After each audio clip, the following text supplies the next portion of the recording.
Hai, Assalamualaikum, selamat sejahtera. Kembali lagi dengan saya, Cikgu Syida. Okey, untuk kali ini kita akan teruskan dengan tajuk bagi prinsip akaun tingkatan 4 iaitu modul 2, klasifikasi akaun dan persamaan akaun. Suka kiranya saya menggunakan buku teks pada kali ini. Jadi untuk para pelajar, sila rujuk buku teks tajuk modul 2 ataupun bab yang kedua. Klasifikasi akaun dan persamaan akaun.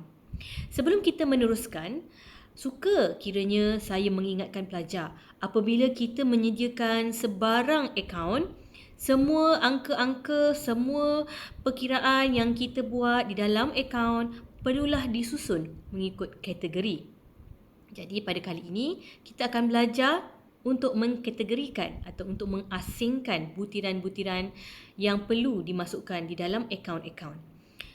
Baiklah, seperti metafora yang ditunjukkan di dalam buku teks, di sini disertakan gambar almari pada gambar A dan pada gambar B. Apa beza kedua-dua gambar ini? Kalau kita lihat, gambar B lebih tersusun. Di sini apabila kita menyediakan akaun, kita akan susun ikut kategorinya supaya memudahkan pengiraan. Saya teruskan pada muka surat 39 iaitu tajuk komponen akaun perdagangan dan untung rugi dan penyata kedudukan keuangan. Baiklah, pada kali ini apakah standard pembelajarannya? Murid boleh mengenal pasti komponen dalam akaun perdagangan dan untung rugi. Apa dia komponen? Butiran-butiran yang ada di dalam setiap kategori. Itu maksudnya. Dan yang kedua, mengenal pasti apakah komponen yang ada di dalam penyata kedudukan keuangan. Kalau tadi yang pertama, komponen di dalam akaun perdagangan untung rugi ataupun kita kenali sebagai APUR ataupun yang kedua penyata kedudukan kewangan iaitu PKK. Okay. Apabila kita menyediakan akaun, perkara yang kita perlu masukkan adalah meliputi urus niaga, butiran dan juga amount. Amount di sini angka lah berapa RM ataupun berapa jumlah duit yang digunakan. Baiklah, apakah dia komponen di dalam penyata pendapatan? Di dalam penyata pendapatan, kita ada dua kategori. Yang pertama, akaun perdagangan atau kita kenali sebagai AP. Yang kedua, akaun untung rugi ataupun kita kenali sebagai AUR. Apabila akaun perdagangan dan akaun untung rugi ini digabungkan, maka kita akan sebut sebagai APUR, iaitu akaun perdagangan dan untung rugi. Itulah tajuk yang kita akan fokuskan pada kali ini, iaitu akaun perdagangan dan untung rugi. Okey, apakah dia komponen-komponennya? Di dalam akaun perdagangan dahulu, kita ada kategori untuk jualan bersih. Yang kedua, kita ada kategori untuk kos jualan. Manakala akaun untung rugi adalah pecahan kategori bagi hasil dan juga belanja. Kita teruskan. Ini adalah format bagi akaun perdagangan. Manakala ini pula adalah format bagi akaun untung rugi. Apabila kedua-dua ini digabungkan, maka kedua-dua akaun ini akan menjadikan akaun perdagangan dan untung rugi. Okey. Bagi akaun perdagangan, kita akan mencari angka untuk untung kasar. Manakala akaun untung rugi, kita akan mencari angka untuk untung bersih. Ada pecahan kategori di sini mengikut warna. Pelajar akan nampak dan kita akan belajar kategori-kategori warna ini. Okey. Warna biru ini dikenali sebagai komponen jualan bersih yang mengandungi jualan, pulangan jualan, jualan bersih. Manakala yang kedua, kategori komponen kos jualan, semua angka-angka yang digunakan sebelum kita menjual barang tersebut.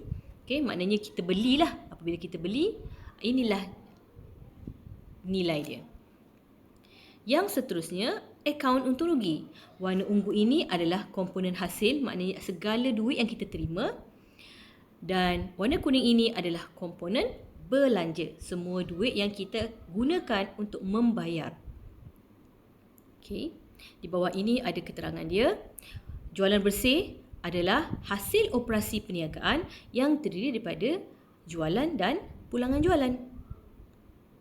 Manakala kos jualan pula adalah kos belanja untuk membeli barang tersebut. Apabila kita membeli barang tersebut ke dalam kedai kita, itu dianggap sebagai kos. Termasuklah inventory. Inventory ni iaitu stok. Apa segala barang yang ada kita masukkan ke dalam kedai. Belian, pulangan belian dan angkutan masuk. Okay. Ada tips lain yang kita perlu tahu. Pulangan jualan juga dikenali sebagai pulangan masuk, manakala pulangan belian juga dikenali sebagai pulangan keluar. Apa itu pulangan? Contoh, apabila saya membuka kedai runcit, saya menjual barang tersebut. Tiba-tiba barang tu rosak. Apabila barang tu rosak, pelanggan akan memulangkan kembali barang tersebut kepada saya. Jadi saya telah menerima kembali barang yang telah saya jual. Barang itu saya sebut sebagai pulangan jualan. Begitu juga dengan istilah pulangan belian. Saya membeli untuk diletakkan ke kedai, barang itu rosak, saya akan pulang balik kepada tuan kedai. Jadi itu akan saya anggap sebagai pulangan belian. Seterusnya, apakah itu hasil? Hasil itu adalah pendapatan yang dijana di dalam perniagaan. Contohnya, semasa kita menguruskan kedai runcit, kita akan terima komisen, kita akan terima faedah. Selain daripada itu, kita akan juga terima sewa kedai. Okay? Ada juga yang membayar sewa. Itu yang membayar sewa kita anggap sebagai belanja. Belanja lain yang di dalam perniagaan, contohnya membayar gaji dan juga kadar bayaran. Kadar bayaran ini dianggap juga sebagai utility. So, apakah itu utility? Utility adalah pecahan daripada 3 perkara, iaitu bil air, bil api ataupun bil elektrik dan juga bil telefon. Okay, nama lain bagi kadar bayaran adalah utility. Dan seterusnya, ini adalah komponen yang ada di dalam penyata kedudukan keuangan. Okay. Kita ada aset semasa, ada aset bukan semasa, aset semasa, liability semasa, liability bukan semasa dan equity pemilik. So ini adalah format bagi penyata kedudukan keuangan. Nanti saya akan terangkan dengan lebih lanjut. Okay, yang di atas sekali kita akan susun aset bukan semasa. Yang kedua kita akan susun aset semasa. Yang part ketiga akan disusun liability semasa. Seterusnya yang keempat kita akan susun equity pemilik. Dan akhir sekali barulah liability ataupun liability bukan semasa. So apakah perkara-perkara ini? Apakah dia 5 perkara ini? Ini penerangannya. Aset bukan semasa adalah aset yang mempunyai tempoh hayat yang panjang. Dia akan gunakan lebih bersetahun. Contoh, kita buka kedai runcit, kita beli kenderaan untuk kita hantar, kita beli lori untuk hantar beras, untuk hantar tongges ke rumah-rumah orang. Jadi kenderaan yang kita gunakan itu ataupun motor yang kita gunakan itu kita anggap sebagai kenderaan. Ataupun van kita anggap sebagai kenderaan, kita akan gunakan dalam tempoh yang panjang. Kita tak ada beli hari ni jual esok. Tak ada So, aset bukan semasa menggunakan tempoh yang panjang. Hayat yang lama. Okay, iaitu melebihi setahun. Contoh, apa yang ada di dalam rumah kita? Kita ada sofa. Sofa itu kita bukan guna sebulan, bukan guna 2 bulan, bukan guna sehari. Kita guna dalam masa yang bertahun-tahun. Itu dianggap sebagai aset bukan semasa.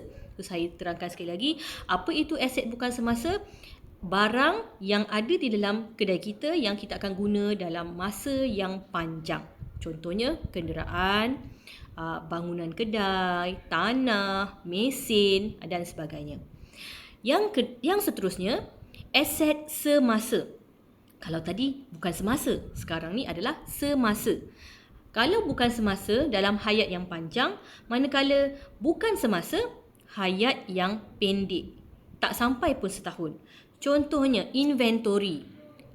Kita jual barang kan. So barang-barang yang kita letak dekat rak itu dikenali sebagai inventory. Adakah kita beli Maggi ataupun kita beli beras, letak dekat rak tu sampai setahun baru dijual? Tidak.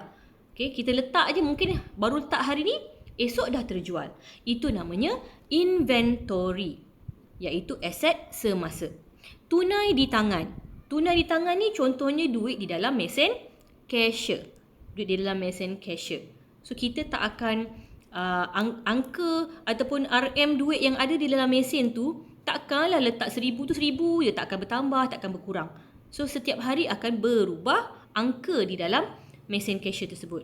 Dan satu lagi contoh yang lain adalah deposit. Deposit ni apa, duit yang kita simpan di dalam bank. Seterusnya, liability. Liability ada dua, iaitu semasa dengan bukan semasa. Apa itu liability? Liability ini adalah hutang ataupun tanggungan. Okay? Bila kita kata semasa, jangka pendek. Okay? Contohnya, akaun belum bayar. Siapa ni akaun belum bayar? Pelanggan. Okay? Akaun belum bayar ini dikenali sebagai pelanggan ataupun customer. Cuba kita fikirkan, adakah customer kita ni bertahun-tahun tak pulang-pulang duit? Okay? Tidak. Bukannya orang yang sama je customer kita ni. Takkanlah dia datang sekali je tak beli-beli. So dia akan berubah. Mungkin hari ni 10 orang, esok mungkin bertambah lagi orang lain. So itu namanya liability semasa. Hutang dalam tempoh yang pendek.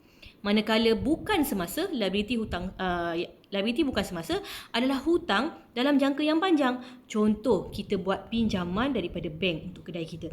So adakah kita pinjam hari ni 10,000 daripada bank, esok dah terus pulang? Tidak. Biasanya kita pinjam dalam tempoh 3 tahun, 4 tahun, 10 tahun, baru kita akan selesaikan memulangkan wang tersebut. So pinjaman bank juga dikenali sebagai liability bukan semasa, iaitu jangka yang panjang. Okay? Jangka yang panjang. Dan last sekali adalah equity pemilik. So apa ini equity pemilik? Equity pemilik ini adalah pelaburan. So apabila kita nak buka kedai, biasanya kita akan keluarkan duit sendiri untuk membesarkan kedai, untuk membeli tanah dan sebagainya. So itu dinamakan pelaburan pemilik ataupun kita anggap sebagai modal. Okay? Modal. So kita kena tahulah. So equity pemilik ini adalah hak milik kita yang kita sumbangkan kepada kedai untuk kita memulakan bisnes, untuk kita membuka bisnes kita. Baiklah, setakat itu saja bagi tajuk 2.1.